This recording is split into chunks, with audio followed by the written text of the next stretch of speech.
Faizul daripada Batu Merah bertemu dengan Aiman daripada PPG meja 33. Faizul daripada Batu Merah bertemu dengan Aiman daripada PPG meja 33.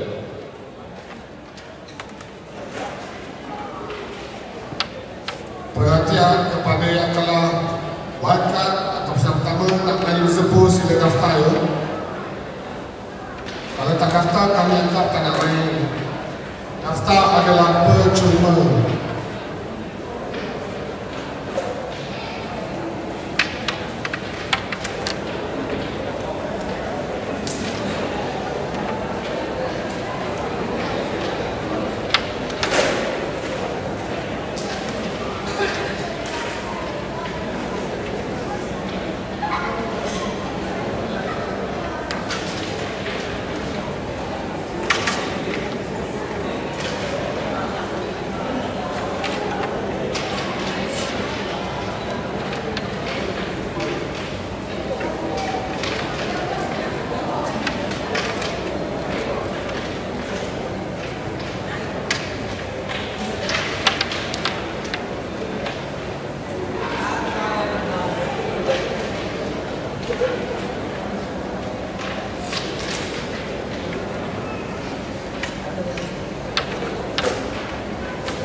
Okey, pastikan nombor cabutan bertuah telah dimasukkan ke balak di hadapan.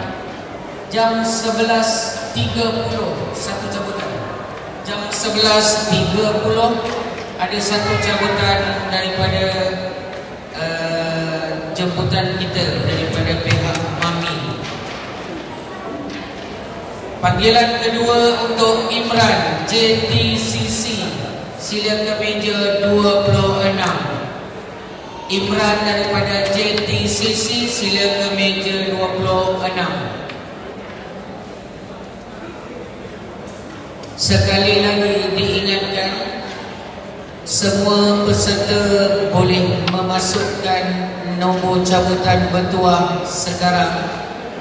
Jam 11.30 kita ada satu cabutan papan kerem baru daripada Red Eagle.